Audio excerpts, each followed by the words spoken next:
I bought this 2006 Audi A3 for $625. Had rear end damage, and it was running and driving. But running and driving doesn't mean it's running and driving well. So we're going to do regular maintenance on this, like changing fluids in the engine and transmission, and we're going to fix anything that comes up.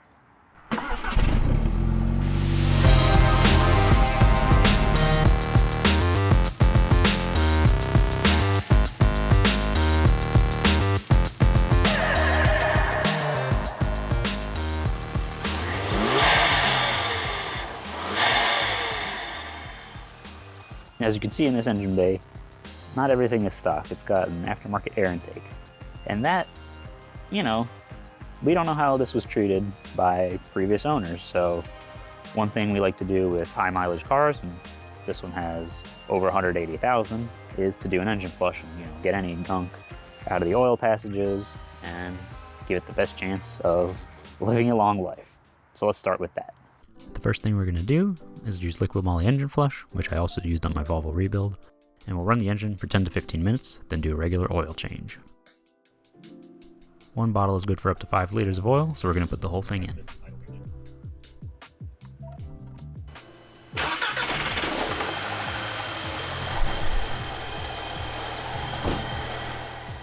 Now you might be able to tell the engine doesn't sound quite right, but we'll be addressing that later in the video. We're going to let the engine idle for 10 to 15 minutes. Don't drive with engine flush in it, just idle. So then once you get under your car, to do the oil change, once it's warm, the bolt is right here, and this is a 19 on this car. And you'll probably have to remove a tray under here, but this car doesn't have it, so at least for now. And then once the oil's drained, we'll also be replacing the oil level sensor. So that'll just be a couple bolts. Disconnect it, pop it out, put the new one in. I'm gonna torque it down, and I'll let you know all the torques for the fill bolt, fill plug, and these.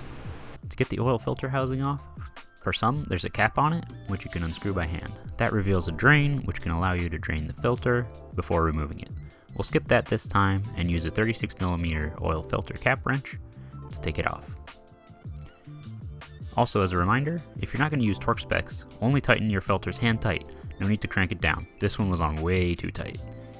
Here you can actually see it says on the housing 25 plus 5 Newton meters, so you should only be tightening it to 25 Newton meters and not go over 30 Newton meters. And that's Newton meters, not foot-pounds.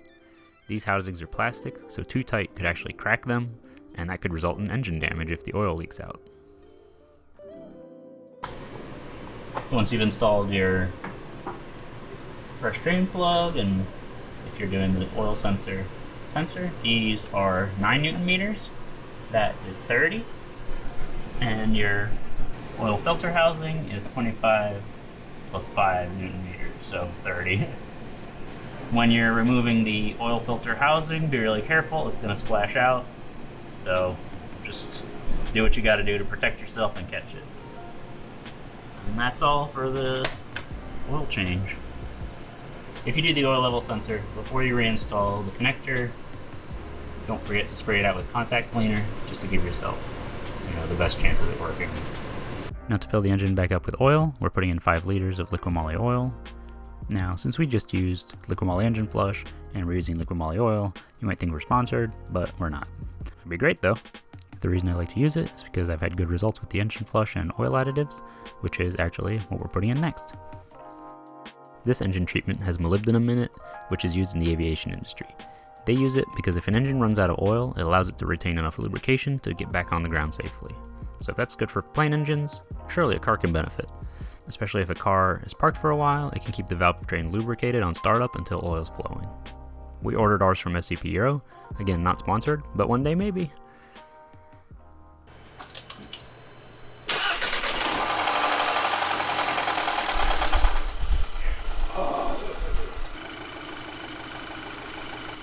As you can hear, the engine sounds really good now, but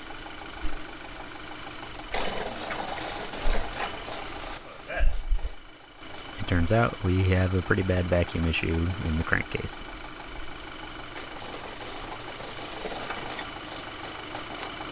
Oh wow, there's a lot of suction on that.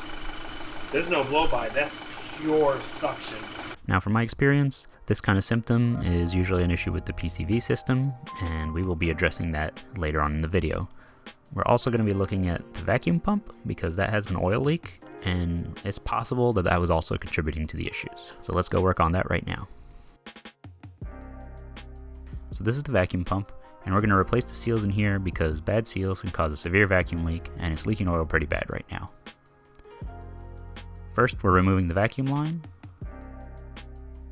and then there are 3 T30 screws that we'll have to remove as well.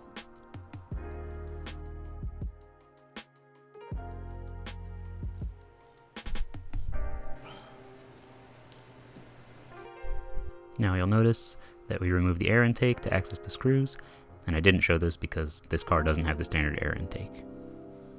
Now with the screws removed, you can kind of rotate it, and if you're able to, pull it off by hand, but if it's really stuck, you can pry it gently with the screwdriver and pull it out.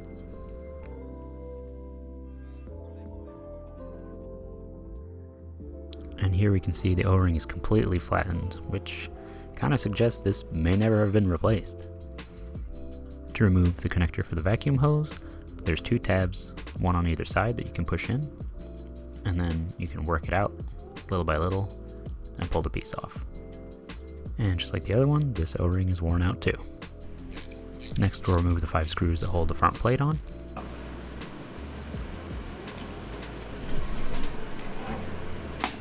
Let's see. And with the pump open, we can remove the black plastic piece and the metal center. And this is definitely where oil is leaking out because this O-ring is so worn out that it sits below the mating surface. Now before we put everything back together, this is a good time to clean the vacuum pump housing. So we sprayed it with some brake clean and brushed all the dirt off.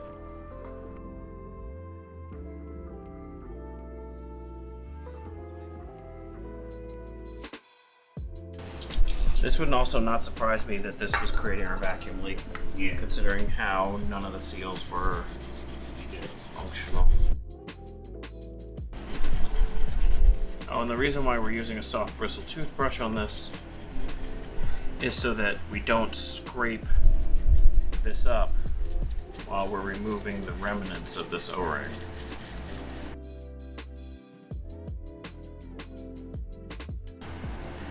Get this completely shot O-ring.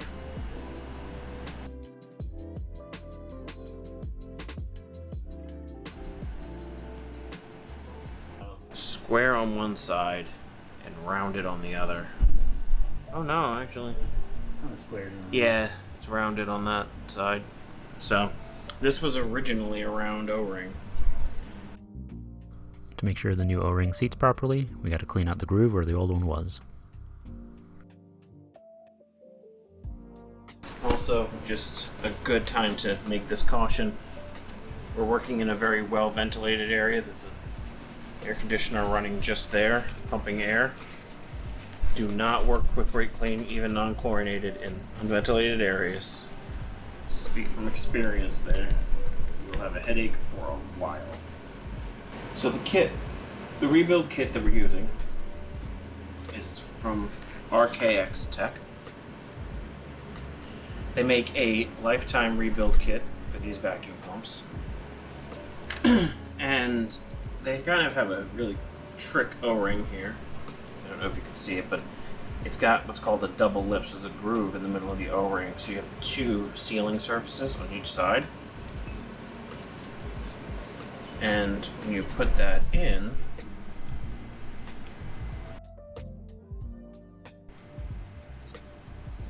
it will give you a superior sealing capability. So that's all in. And this is the 3rd O-ring we need to replace, and this one just broke while we were removing it. Now when you're installing this O-ring, make sure you put on the right one. Our kit came with 2 different sizes. Then we do the same thing where the vacuum line attaches. Just broke too, huh? This thing was tired.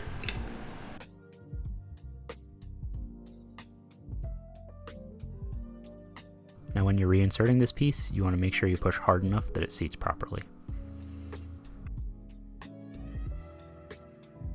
Part of what makes this kit unique is this metal gasket or plate that helps seal everything up when you reinstall it. With clean gloves, we can pre-lubricate the vacuum pump's internal parts. That'll prevent any extra wear when we first start the engine. Make sure the end caps on the plastic piece are still in place when you put it back on. This pump has some pretty obvious signs of wear on the metal surfaces, but that's likely because it has 183,000 miles. Hopefully yours looks better. For reassembly, we'll put each screw in first, then tighten them in a star pattern so we don't pinch the O-ring. 10 Newton meters.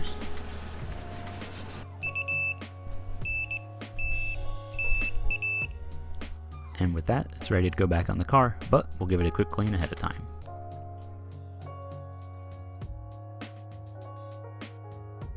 Now, if your vacuum pump was leaking, there's probably a bunch of oil in this area, and you can actually notice a puddle right there, so it's a good time to clean it up before you put it back in. Right here we can see the slot that the vacuum pump slots into, and that drives the vacuum pump, so you want to make sure it's oriented properly before you put the vacuum pump in place. To help keep the additional metal gasket aligned, we're putting a screw partway through. And we'll also get the 2 other screws started by hand. And if everything's aligned properly, you can tap it in and it'll seat.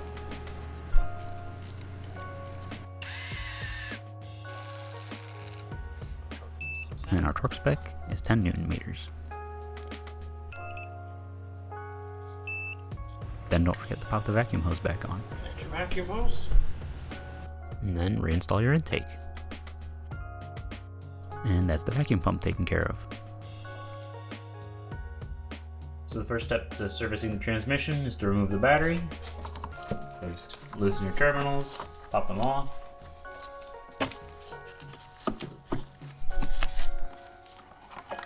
So there's a clamp down here, that bolt there. You're gonna have to undo to loosen the clamp up so you can pull the battery out.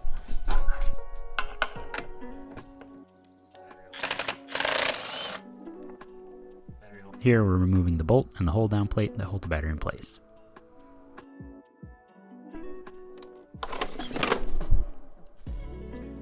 Yep.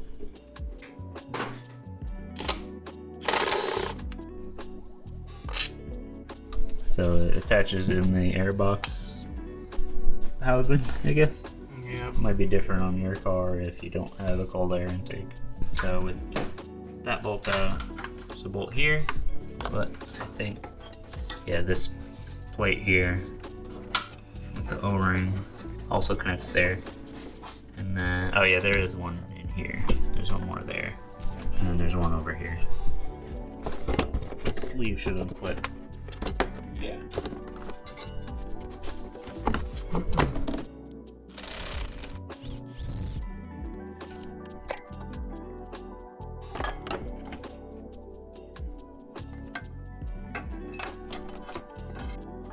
If you have a factory air intake, your process might be a little different, but hopefully this helps out. There we go. This cable is clipped in right here, so we're going to pop that off.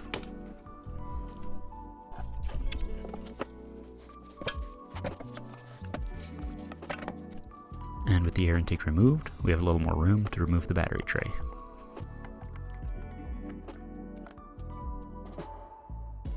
Where we'll be working up at the top is the transmission filter here, and we'll be draining and filling from the bottom. With all the parts out of the way, if you had a leaking vacuum pump, this is a good time to clean up any oil that may have collected in this area.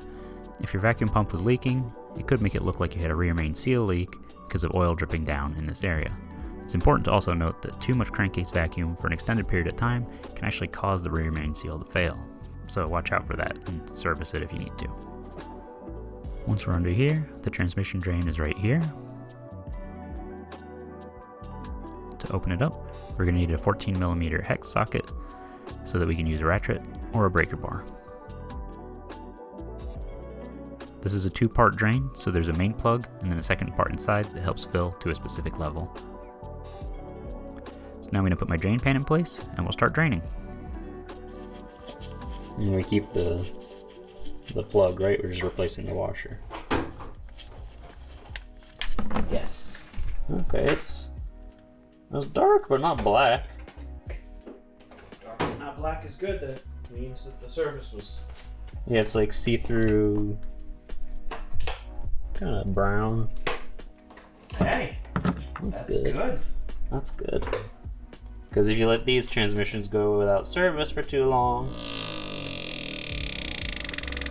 What was that? it's air interfering with the draining. That's fun. So once this stops dripping or close enough, I'm gonna get in there with an 8mm Allen socket. And oh yeah, it's just finger tight. Alright, let me. Ooh! I don't think I took it off, but it's because I lowered it. This on the end of my socket is the secondary part of the drain plug. Oh boy, okay. I'd forgotten to open the vent on the thing, so just pop this out and it's gonna drain a lot more. So we're gonna reinstall this, and we're gonna go really, really light. This is a plastic piece, so really we're just gonna go in 8mm and just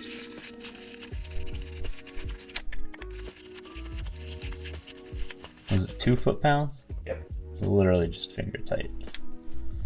So it was super loose when I took it out. So all right, that's in.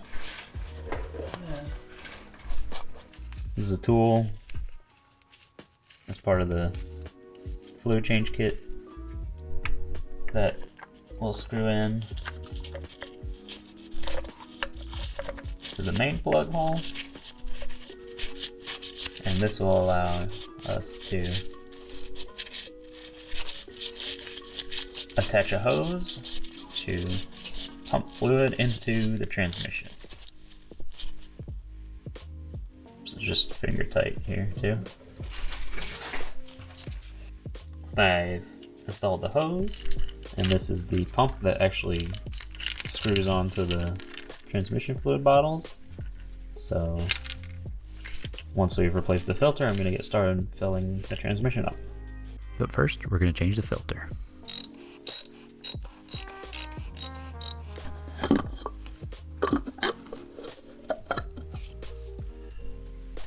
Before you take the filter out, soak up the fluid that stayed on top.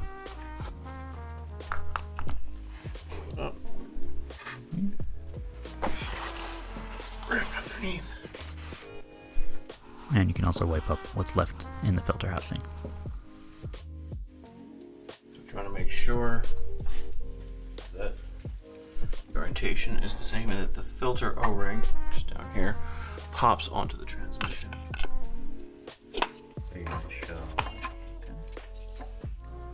Before reinstalling the filter housing, be sure to remove and replace the O-ring.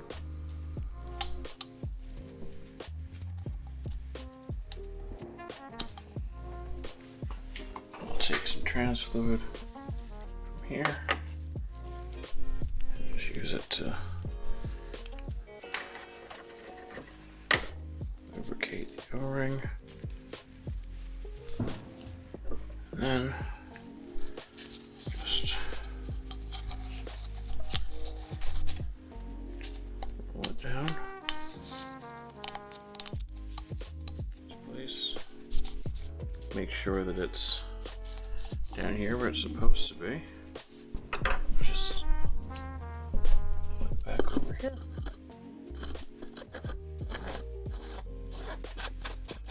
Be careful not to cross thread it.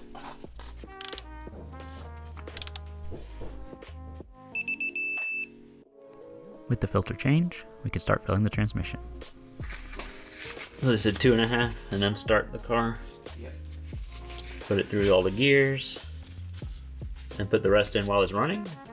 Yeah. Okay.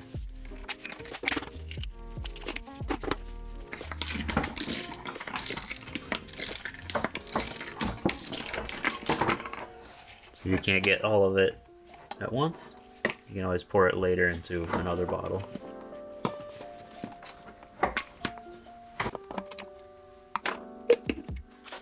Get this off since there's still some left. There's a good amount left.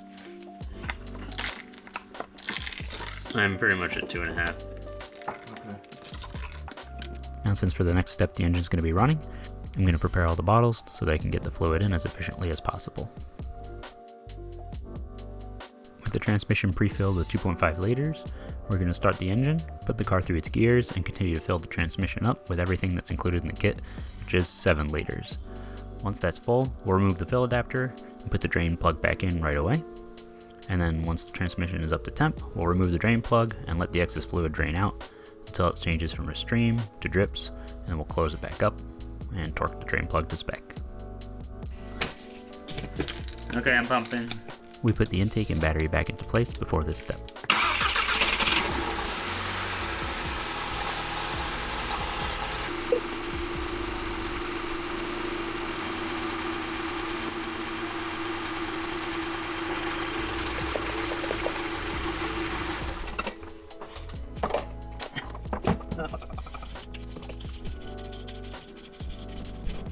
Push. Okay, there we go. Okay, it's seated.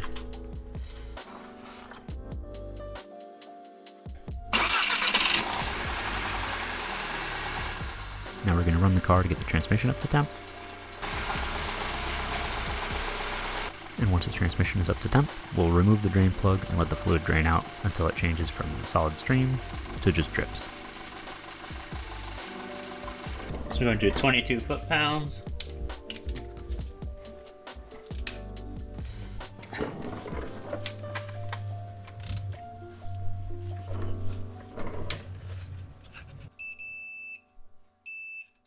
Okay, and that's it.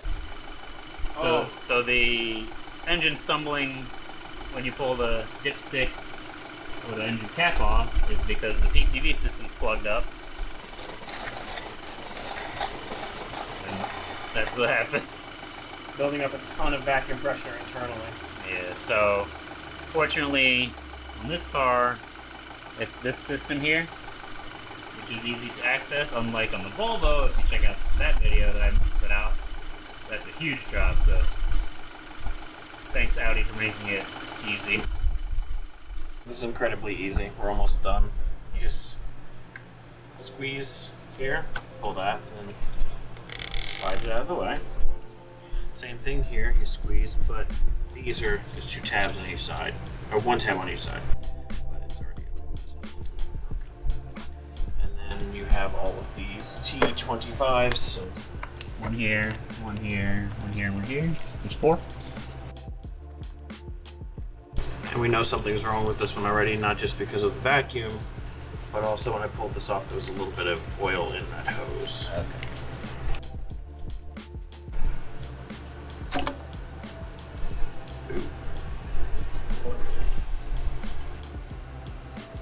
Like, it just looks oily. Now at this point in time, we didn't have the right part on hand, so let's cut to when we did. So we're going to let you know how to make sure you have the right PCV part for your engine. The best way to identify the correct part number is to pull your PCV valve off and either take a look at the numbers or a look at the valves themselves. These PCV valves come in 2 types, either the type with the valve here, or a type that looks exactly like this but doesn't have this valve. The one without the valve is a later version, and if you get the one that doesn't have the valve, you also need to replace this PCV hose, because in the newer version, the valve is in the hose. Around us, the updated part was readily available, but the hose was not available at all, so we would have had to order the valve and the hose. Or, if you had the same style we did, we just bought the correct part that has the valve built in. The way to identify the correct part number is not the number that's right here, which is the same across all versions of the part, but rather the one right here, on the underside of that part. The numbers 06F129101 will all be the same, but the letter at the end is the key. On FCP Euro, they sell 2 versions, one for the R and the other 4 letters that match it, and P, which has maybe 20 other compatible parts. So you want to make sure you get the part that's compatible with your car. And while we're at it, we might as well replace the gasket. Ours was actually a little flattened on one end, so it was a good time to replace it. The PCV system on this engine is an oil separator, and since ours isn't working correctly, well, the engine doesn't run right. And in case you're wondering what happens if you put the wrong PCV part onto the car, here's what it sounds like.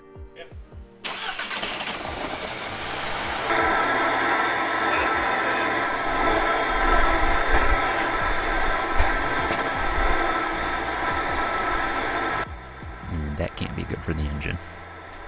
And that's why we order from FCP Euro. We're not sponsored, but we'd love to be. Our local parts house matched up the model and the year and the engine to the wrong PCV part, which resulted in what you just saw. And getting the right part is really important, especially when the engine has been used across so many cars in the VW group over the years. And this is only what was in the US. So let's get this part on and see how the engine runs. So we're gonna put the gasket back on, put the piece in place, unscrew it in with the 4 screws, and then reattach the 2 hoses.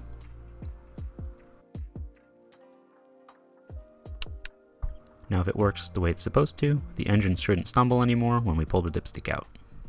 This is before, and now.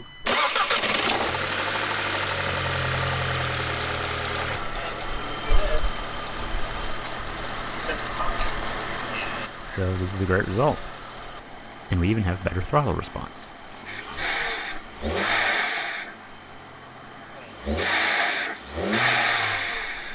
Now you may have noticed that even after all the work we did, the engine's not running quite as smooth as it probably could. And that's because of a pretty common issue on these engines, and that's carbon buildup on the intake valves. So let's take a look at one of the ways you can try to address this. For the valve cleaning, we'll be using a product that's sprayed into the intake while the engine is running. For this car, we'll be putting it in right before the intake manifold rather than at the air filter to avoid the turbo and intercooler. And we'll be feeding it in right here, so we have to loosen this clamp. With the clamp loosened, we can push the hose down, and we only need to push it down far enough that there's a little gap right here. We are going to be using the STP intake valve cleaner. So we've seen some pretty good results online, so hopefully it'll work. We got a little hook here, which will hook up here, and hopefully that's long enough. So the way you want this to be oriented is with the little hook facing up towards the intake manifold. So you just want to hook it in between the hose and the throttle body, and then push the hose back on in place. So what's nice about this is it has a metal sleeve so the hose won't get crushed, and once it's in place, we can tighten it back down and move on to the next step. On the valve cleaner, there are 2 dials, a red one and a blue one. And our first step is to turn the red dial all the way over to the right, and then we'll turn the blue dial. With that done, within a minute, we have to start the engine. And then we have to hold the engine at 2,000 RPM for the whole duration. Now, the valve cleaner product doesn't start dispensing immediately, but trust me, you'll know when it does. The engine will start running really poorly.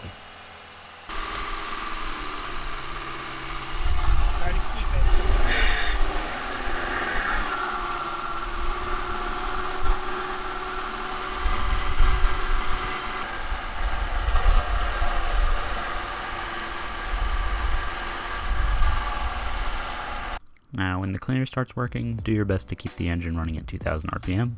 At the beginning, it might stumble a lot, and your check engine light might even come on, and in our case, it was even blinking, so just be aware of that. Now, with the process done, after about 9 minutes, we shut the engine off, and we can remove the feed line for the product. So we'll remove that, and make sure we put the intake hose back on properly, and tighten it back up. Sounds pretty good.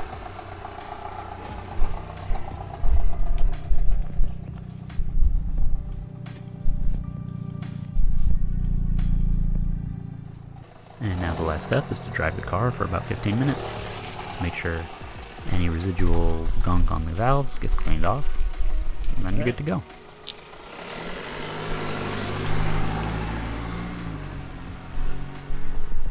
And that wraps up the engine work. The car's running way better than when we first got it, so it's been a big success. Now for the intake valve cleaning, the product we used worked really well, but to get the best possible results, media blasting the valves is really the best way to go. And that's something we're thinking about doing in the future on this car to really just get it 100% clean. In the next video, I'll be covering the finishing touches on this car and getting it back on the road legally. And I'll also cover what it actually cost from start to finish. So be sure to subscribe so you don't miss that. If you have any questions, let me know in the comments, and don't forget to leave a like. Thanks for watching, and I'll see you next time.